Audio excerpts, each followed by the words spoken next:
Good morning students. Today I am going to explain the last part of chapter 2, that is biological plasmids.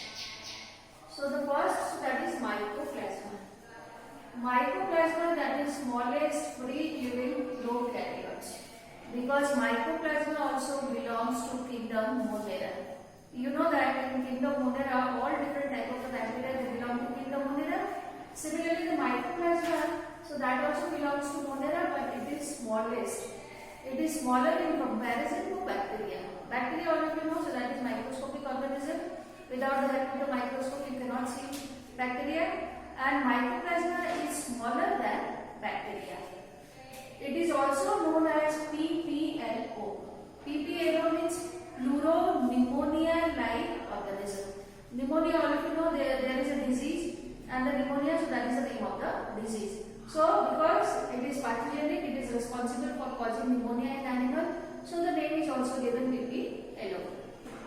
Cell wall is absent. In the bacteria, you know, cell wall is always present, but here the cell wall is absent, and the outermost boundary, so that is cell membrane. So, this is the structure of mycoplasma. The outer boundary, so that is cell membrane or plasma membrane. Nucleus is naked. Naked means nucleus without nuclear membrane.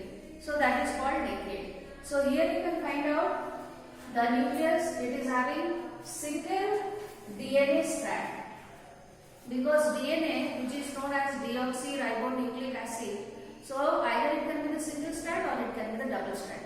And all of you know that DNA, so that is the genetic material. So here DNA, that is single strand. Mainly in the haired animals you can find out the DNA, so that is double strand. Strand मैंने धागा. अगर DNA में आपका एक धागा है तो हम उसको सिंगल स्ट्रैंड बोल रहे हैं, अगर दो है तो हम उसको डबल स्ट्रैंड बोल रहे हैं. तो माइक्रोप्लाज्मा जो है यहाँ पर डीएनए जो है सिंगल स्ट्रैंड है, and also the histone protein is absent, because in our chromosome DNA is associated with the protein which is known as the histone protein, but here there is no histone protein, only you can find out the DNA, so that is a single strand of the DNA. And the rest of the cell organelle, membrane bound organelle, which are generally present in the cell, for example endoplasmic reticulum, mitochondria, Golgi bodies, so these are absent. Only you can find out the ribosome is present, and also the RNA is present, because the RNA, so that is living protein. So the structure, that is very simple, and these are all pathogenic. Pathogenic means they can produce disease in other animals. So these are all the character of mycoplasma.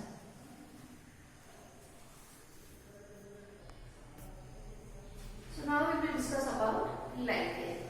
So lichen is also called as dual organism. Dual organism means you can find out two different type of the organism. They remain together in association with each other. So who are the organism? One is alga, another is fungus. So the algal partner, that is called phycobiota, and the fungal partner is called as the mycobiota. So you can find out in fungal filament, because the fungal filament, you know, these are all the thin and the thread-like filament. So inside the filament you can find out the algae is present. So this kind of the association, so that is called symbiosis. Symbiosis means here both the organisms, they are benefited from each other. And the algae, either it can be green algae or it can be blue-green algae. So you know both the green and the blue-green algae, now they are responsible to prepare their own food. So they are photosynthetic and they can provide the food to the fungus. Whereas the fungus, what is the function of the fungus? The fungus is providing a place to algae to survive, so that is shelter, and also it is absorbing the water and the mineral from the soil and providing to algae. So this is the way how you can find out both are mutually benefited from each other. Now what is there are three types of lichen. One is the prostose lichen, second is the foliose, third is the fruticose. So prostose lichen you can find out, so that is flat on the substrata. Generally on the rocks or the rocky area you can find out prostose lichen grow flat on the rock. Then the foliose lichen, now these are just like the leaf. You have seen leaf in the plants. So the shape of the lichen, that is leaf. So the name is given foliage. And the third is the fruticose. Fruticose, these are all the branched lichen. You can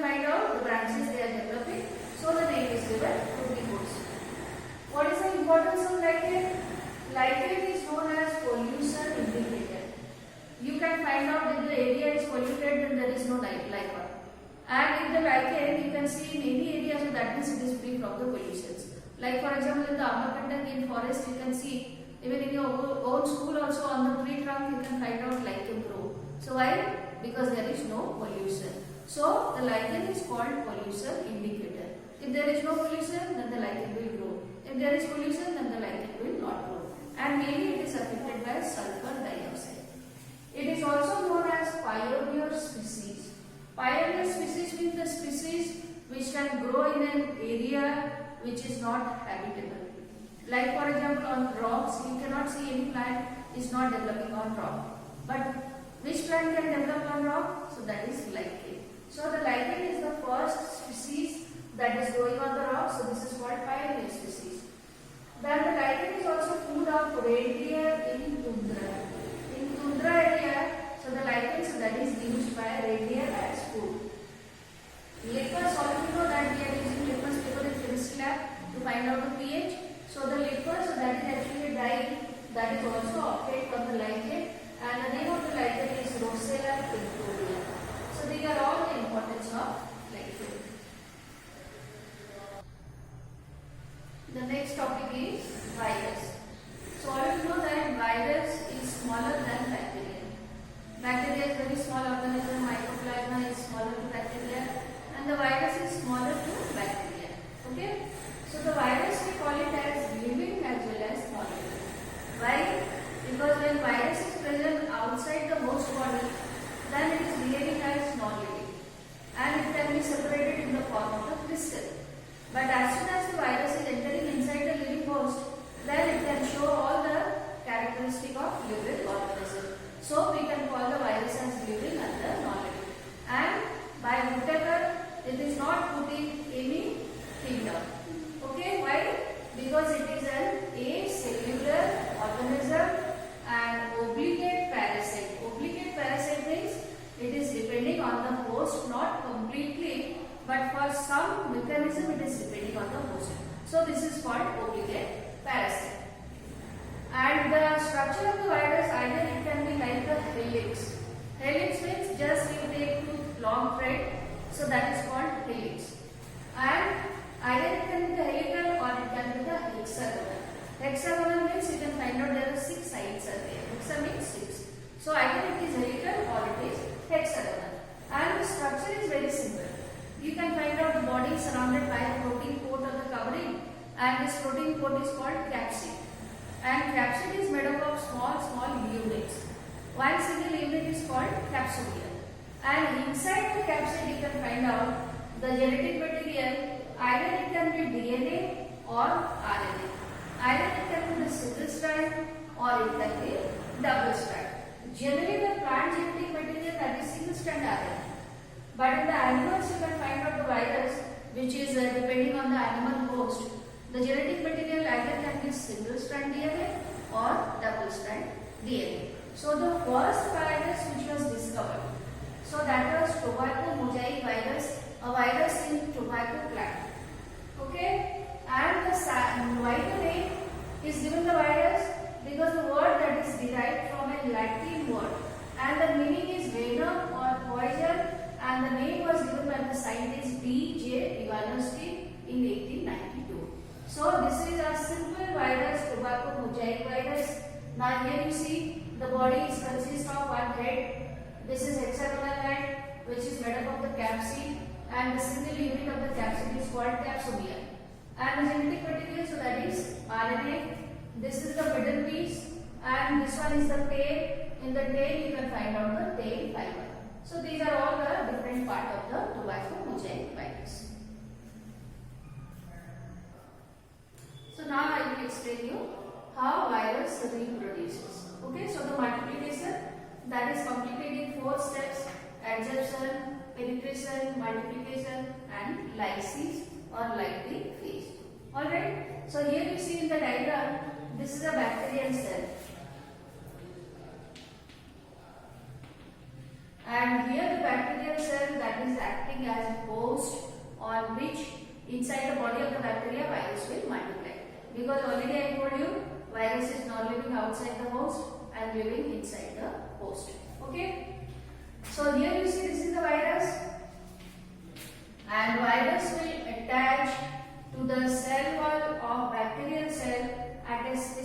point, because these specific points these are called the receptor, and they are having specific functional group which is similar to the functional group which is present in the tail of the virus.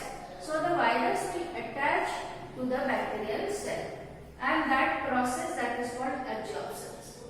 Then some enzyme will be released from the virus, and now the cell wall and the cell membrane will break and a hole will appear.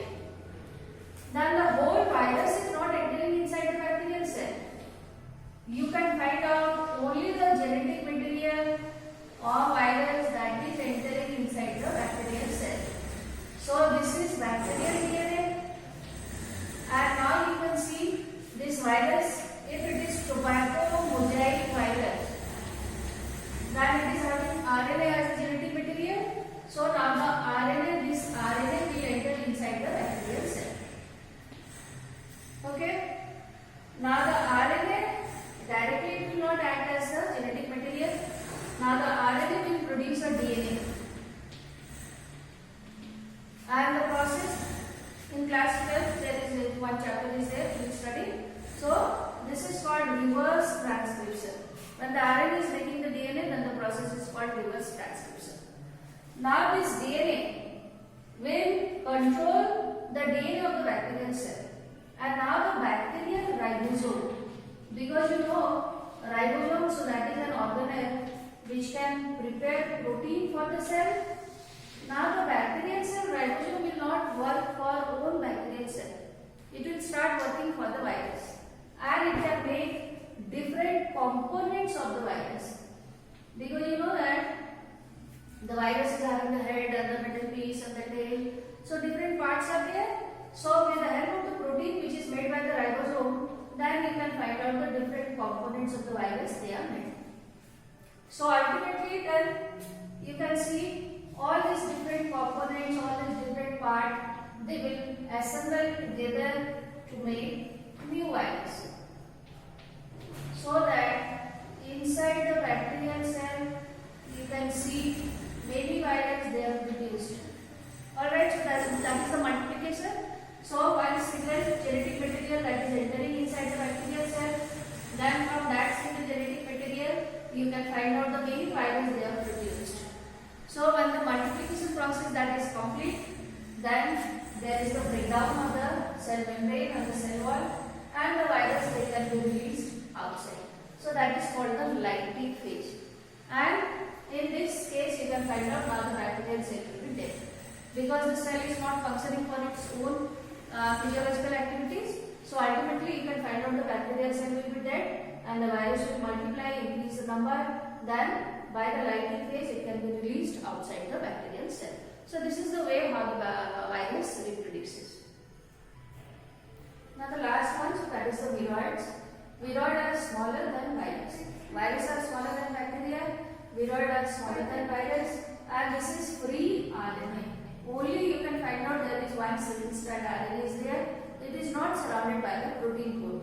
So naturally when there is no protein core, then the molecular weight of the viroid, so that will be less than the virus. Okay, and they are pathogenic, means they can produce disease.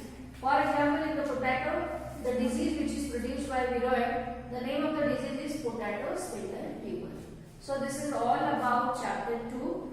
So everything I have explained, you go through the videos. If there will be any doubt, then we can discuss. Thank you.